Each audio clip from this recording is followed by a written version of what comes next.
terkait dengan fasilitas yang ada, terus instrumen supervisinya Bu. Iya. Yang pertama itu ada tentang program tahunannya ada Bu. Program tahunan karena kurikulum Merdeka sekarang itu udah diganti sama alur tujuan pembelajaran. Jadi program tahunan sekarang nggak ada lagi namanya, jadi udah ada alur tujuan pembelajaran atau tujuan pembelajaran. Ya. Dulu ada pas kurikulum 13 kita program tahunan sama program semester. Jadi sekarang program semesternya juga Masih ada program semester masih ada. Untuk capaian pembelajaran. Ya, sekarang itu namanya capaian pembelajaran. Apa? Iya, alur tujuan pembelajaran. Untuk modul biasanya Bu per mata pelajaran apa sih? Per mata pelajaran modulnya. Apa yang dinamakan modul ajar sekarang dulu namanya RPP kan, rencana pembelajaran. Tes diagnostik ada. Buku supervisi. Buku supervisi ada, lembaran atau format supervisi ada. Daftar nilai ada. Terus analisis hasil evaluasi Ada. buku bank soal. Buku bank soal paling ibu-ibu ini, atau kita ada linknya saja, maksudnya ada dicari di Google tapi nggak berupa buku lagi, udah di online saja. Ada disimpan di flash disk misalnya, nggak berupa buku. Paling buku ada beberapa mata pelajaran yang dipinjam di pustaka, misalnya ada buku bank soal.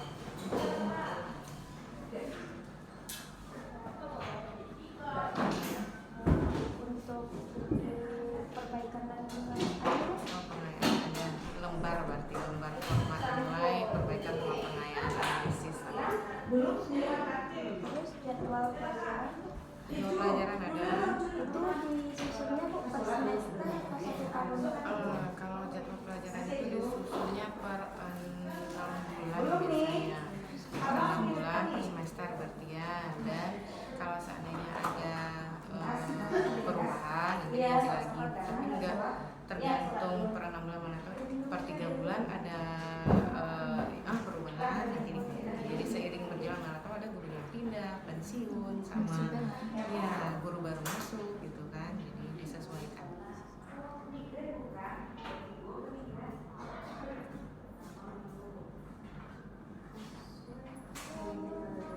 Untuk kalender pelajarannya Ada daftar kelas Bu.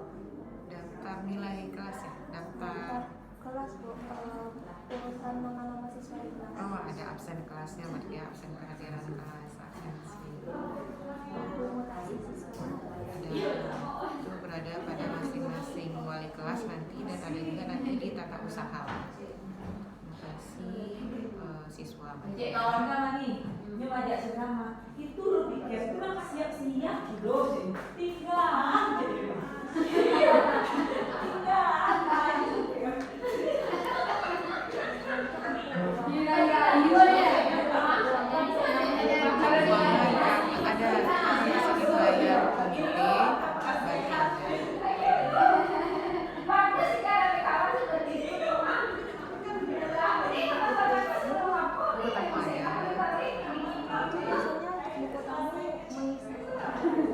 Iya, biasanya buku tamu itu diisi oleh orang nama, kemudian instansinya dari mana, dan keperluannya apa, kemudian menemui siapa di sini.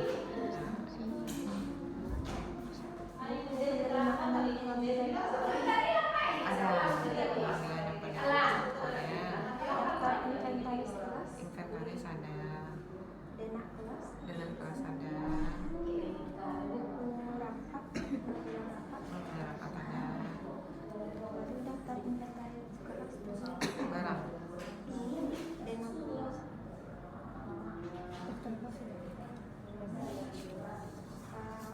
Terus Bu, izin wawancara Bu, Iya. terkait dengan perancangan implementasi kurikulum Merdeka di sini Bu. Boleh.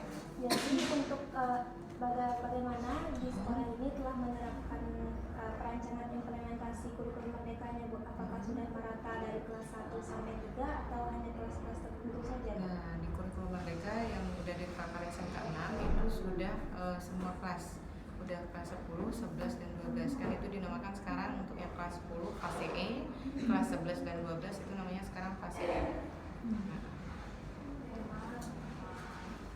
Terus untuk kesiapan dari sekolahnya sudah mencapai tingkatan berapa?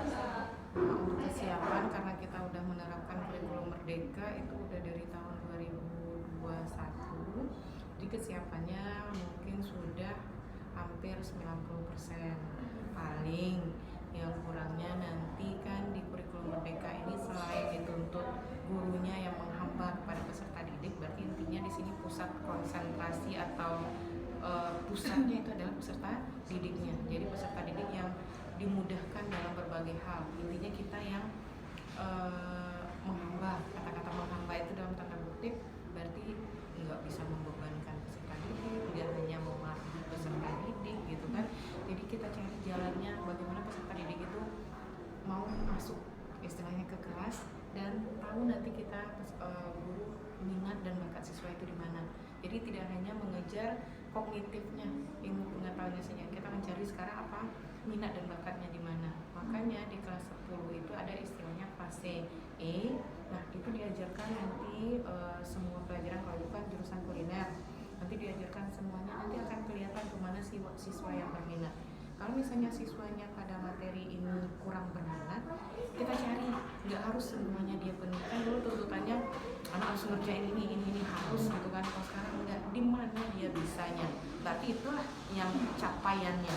Berarti nanti ada capaian rendah, sedang, sama tinggi. Itu nanti kita pengelompokkan peserta didiknya. Jadi nanti kalau yang rendah capaiannya mungkin dibutuhkan peningkatan apa dia yang kira-kira bisa si anak ini. Jadi nggak ada keterpaksaan dalam tanda kutipnya. Nah paling nanti kan kita kekurangannya kurikulum merdeka ini kan lebih banyak bermain dengan media sosial, teknologi, karena kan semua platform sekarang ada aplikasinya. Kayak kita guru nih di sini sekarang pakai penilaian kinerja guru itu udah ada aplikasinya dinamakan PMM, Platform Merdeka Mengajar. Nah di sana ada semua, ada perangkat ajarnya, ada capaian pembelajaran, bisa berbagi, bisa Zoom, bisa pokoknya intinya ada lengkap semuanya di sana. Nah paling kekurangannya kan ada guru-guru kita yang udah lumayan berumur. Nah paling ketercapaian di sana agak kurang, kayak menggunakan gadget gitu kan. Dan kita pun siswa kita untuk yang kurikulum merdeka ini udah dibolehkan menggunakan gadget untuk media pembelajaran, karena itu yang mereka tarik sekarang kan. Maksudnya mereka lebih menarik lewat situ, kita kasih tugas-tugas video, kita lihat video YouTube atau TikTok. Nah itu mereka yang sekarang digemarinya untuk kurikulum merdeka ini. Nah kalau kekurangan guru paling itu mengimbangi. Kalau guru yang udah berumur agak susah mungkin kan, tapi kalau teori tentang mengajar segala macam udah banyak lah akan sama kan. Itu paling kalau yang kurikulum merdeka ibu lihat untuk saat sekarang. Seterusnya Bu, bagaimana tahap pelaksanaan kurikulum pada jurusan tata busana di sini Bu? Tata busana. Misal seperti strategi pembelajaran, evaluasi, sama penyesuaiannya misalnya. Berarti harus tata busana ya? Atau jurusan lain boleh nggak? Jurusan berarti kalau misalnya yang lain pun nanti boleh izin untuk dokumentasi. Ruangannya gitu. Oke. Sekarang ibu jawab dulu yang busana ya. Mungkin di busana itu tahap pelaksanaannya pertama sama, hampir sama mungkin di setiap jurusan. Yang pertama kita tes diagnostik awal dulu. Kita harus tahu peserta didik ini kemampuannya bagaimana. Jadi nanti akan terjadi pembelajaran diferensiasi. Jadi berbeda perlakuan kita nanti sama anak itu yang aku bilang tadi, yang capaiannya rendah, sedang, sama tinggi. Nah nanti kalau yang capaiannya rendah, gimana ya cara kita mengajar anak ini? Mungkin dikasih soal tadi sebelum pengelompokan ini kita kasih tes atau diagnostik awal berupa kuis misalnya. Contoh di busana, apa yang kamu ketahui tentang busana misalnya gitu kan, kenapa kamu mengambil busana. Kemudian adalah beberapa pertanyaan. Kalau seandainya kita kasih 5 pertanyaan, 2 pertanyaan terjawab yang merasa betul, berarti kita kasih ke yang pencapaiannya masih rendah. Kalau misalnya dia bisa menjawab dari 5 soal itu 3 sampai 4 berarti sedang. Semuanya berarti dapat poinnya tinggi. Gimana? Disinilah perlakuan kita nanti berbeda. Maksudnya berbeda kan beda daya tangkapnya, beda karakteristiknya, perlakuan kita juga harus berbeda. Mungkin yang rendah ini dikasih dia dulu pelajaran tentang jandul boleh, atau tutur sebaya dari temannya yang udah paham ini. Nah nanti yang di tengah ini yang sedang mungkin bisa mengambil kesimpulan dari modul yang udah kita kasih. Coba ambil ringkasannya nak. Nah, apa tadi tentang busana yang kamu ketahui atau industri busana yang kamu ketahui tadi. Yang ketiga yang pencapaiannya tinggi. Pencapaian tinggi ini bisa aja misalnya kita lihat suruh mereka, anak-anak cari link YouTube tentang apa saja industri busana. Bisa nggak anak-anak memaparkan nanti dari sana nak? Nah, jadi nggak perlu guru yang guru hanya sebagai fasilitator aja kan. Nanti udah mereka sampaikan, kita merevisinya kira-kira yang diucapkan benar apa salah. Nah, ya, oke. Kalau untuk tahap pelaksanaan proyek P5-nya bagaimana? Kalau tahap proyek P5-nya di sini yang mengajar P5 itu semua guru mata pelajaran umum. Nah, biasanya umum. Nanti semua guru ini mengajar sesuai jadwalnya. Contoh, misalnya di busana ada mata pelajaran matematika, kemudian pendidikan Pancasila, misalnya ada bahasa Indonesia, misalnya sehari Senin itu. Nah, di sana kan ada nanti materi kebekerjaan misalnya. Nah, itu akan diampu oleh 3 orang guru ini hari Senin itu. Jadi sesuai mata pelajaran guru tersebut, tapi bukan materi dia yang diajarkan, tapi materi P5. Nah, gimana bisa nanti diajarkan lebih dari 1 orang guru itu, Bu? Jadi kami rapatkan dulu misalnya materi kebekerjaan, kemudian dirembukan modulnya apa. Jadi dari modul itulah gurunya bisa mengajar siswa, dan bisa juga dari link video. Kan banyak sekarang tuh video. Nah, nanti bisa siswa berkolaborasi, nanti ada panen karya, istilahnya dari hasil P5-nya tadi. Nah, itu cara pelaksanaan P5 di SMK Negeri 6 Padang. Waktunya di mana, Bu? Biasanya itu P5 itu kami kasih waktu 1 minggu selama rentang waktu 1 bulan. Biasanya pembelajarannya seminggu. Nah, itu aja minggu pertama ini berarti dalam sebulan Februari misalnya P5-nya di minggu pertama. Nah, nanti minggu berikutnya baru belajar seperti biasa lagi. Nanti bulan setelah Februari, Maret ada lagi mungkin kita pilih minggu kedua. Jadi batasnya itu 1 minggu, nanti lanjutan lagi yang udah diajarkan. Ada lagi? Ya, untuk selanjutnya kendala sekolah dalam pelaksanaan kurikulum merdekanya Nah, seperti apa? kendala sekolah dalam pelaksanaan kurikulum merdeka. Mungkin yang pertama ruangan kita kan bisa juga moving class ya. Tapi karena nanti di kurikulum merdeka kita kan banyak tuh pakai acara biar nggak jenuh di dalam, ice breaking misalnya, memacu konsentrasi siswa. Kadang siswa di sini beribut, yang di sini kedengaran kan agak terganggu mungkin siswa yang di sini. Nah, mungkin itu kendalanya yang di sini kalau apakah yang kedua tadi mungkin ya teknologi tadi. Ada juga beberapa siswa yang masih belum semua yang punya gadget. Kemudian yang ketiga, tidak semua siswa juga yang paham tentang teknologi. Paling diantara 30 paling 2 atau 5. Maksudnya kan kalau ibu pelajaran ibu, nanti ibu suruh misalnya mereka bikin Canva. Nah, bikin ya nak PPT lewat Canva. Nah, kan ada yang cepat tuh mahir. Nah, itu nanti kan mungkin ya videonya tag nanti di Instagram atau TikTok gitu. Masukkan. Nah, bisa kalau yang cepat, kalau yang kurang kan agak kurang juga. Nah, kalau mereka disuruh membaca aja, tok membaca jenuh. Nanti suruh mereka dulu lihat video YouTube, kira-kira nanti implementasinya gimana, ambil kesimpulan. Nah, kita berbuk lagi menarik kesimpulan betul atau salah. Nah, atau ada yang kita tambahkan atau ada yang dikurangi. Oke, lagi. Nah, untuk pembelajaran kelas itu ada menggunakan model pembelajaran project based learning nggak? Oh iya, ada. Pas nanti ada di jurusan lain, misalnya jurusan kuliner, misalnya busana, juga hotel, pasti ada proyek slide ini. Nah, jadi selama melaksanakan pembelajaran project based learning itu terfaktor menghambat nih. Ya, kalau proyek based learning itu faktor penghambatnya yang pertama mungkin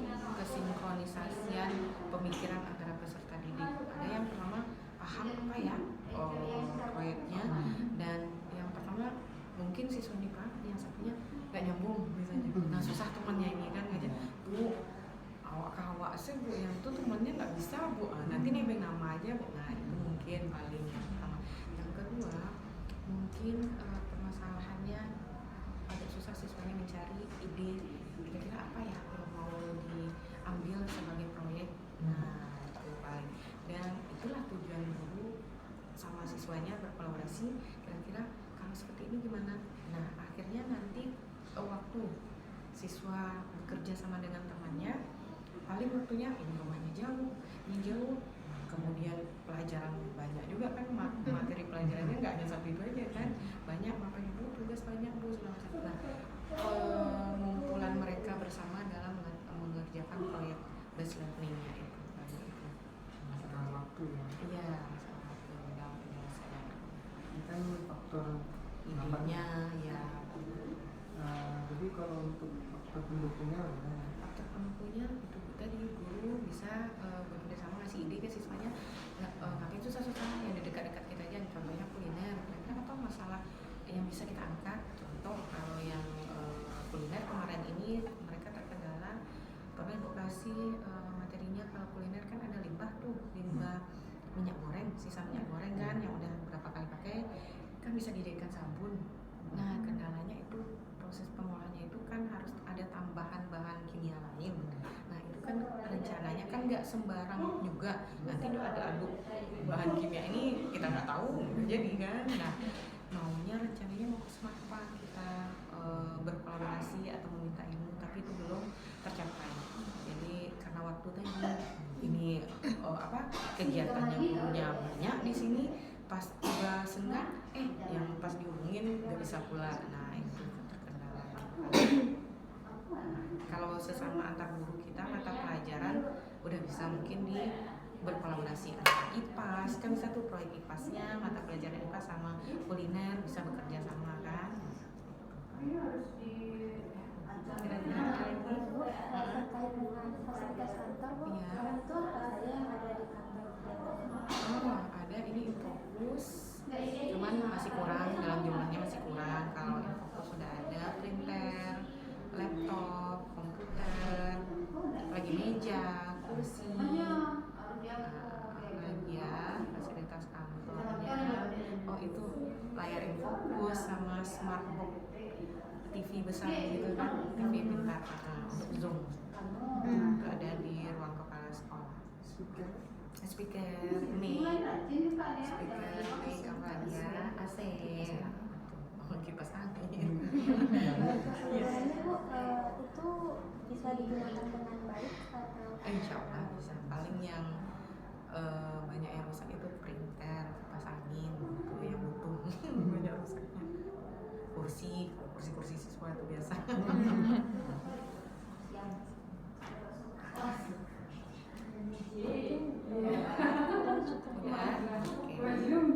Ini dari jurusan UMP, jurusannya apa tadi? Teknologi. Mudah-mudahan ada ini melahirkan lagi ide ya, apa yang bisa diberikan ke sekolah tentang kurikulum merdeka. Mudah-mudahan juga sukses ya. Cepat wisuda. Amin. Iya. Oke. Dah. Makasih ya. Ya. Dokumentasi untuk bagian namanya bisa? Apa tuh? Ruangan tata boga. Oh, tata boga. Boleh. Sudah dikunci atau belum? Kayaknya udah dikunci di bagian sini, tapi ini coba dilihat dulu ya.